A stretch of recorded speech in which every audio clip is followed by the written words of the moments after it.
পাহাড়ি ঢলে কাপ্তাই হ্রদের পানি বৃদ্ধিতে বেড়েছে বিদ্যুৎ উৎপাদন।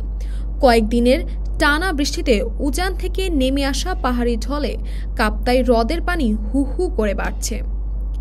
দক্ষিণ পূর্ব এশিয়ার অন্যতম বৃহৎ এই লেকের পানি বৃদ্ধিতে দেশের একমাত্র জলবিদ্যুৎ কেন্দ্রে বেড়েছে বিদ্যুৎ উৎপাদন।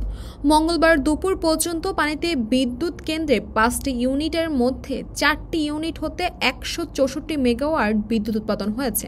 কর্ণফুলী পানি বিদ্যুৎ কেন্দ্রের ব্যবস্থাপক এটিএম আব্দুজ্জাহের বলেন, টানা বৃষ্টিতে কাপ্তাই হ্রদের পানি বৃদ্ধি পাওয়ায় মঙ্গলবার দুপুর পর্যন্ত কর্ণফুলী পানি বিদ্যুৎ কেন্দ্রে উৎপাদন হয়েছে 164 মেগাওয়াট। তার মধ্যে 1 এবং 2 নং ইউনিট হতে 42 মেগাওয়াট করে 84 মেগাওয়াট এবং 4 নং এবং 5 নং ইউনিট হতে 40 মেগাওয়াট করে 80 মেগাওয়াট সহ সর্বমোট 164 মেগাওয়াট বিদ্যুৎ উৎপাদন হচ্ছে।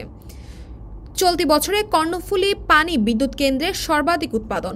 পানির পরিমাণ যদি বাড়তে থাকে তাহলে বিদ্যুৎ উৎপাদন আরও বাড়ার সম্ভাবনা রয়েছে বলে জানান তিনি।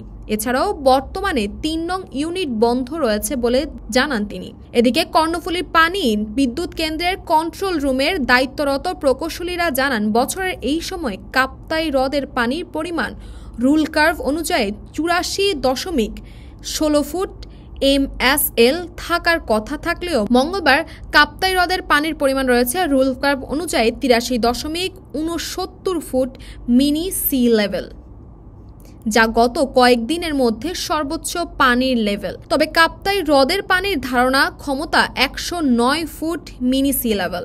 উল্লেখ্য, কাপ্তাইয়ে অবস্থিত দেশের একমাত্র পানির বিদ্যুৎ কেন্দ্রের 5টি ইউনিট হতে সর্বোচ্চ 240 মেগাওয়াট বিদ্যুৎ উৎপাদন করা সম্ভব। তাসপিয়া তাবাসসুম, এই সময়।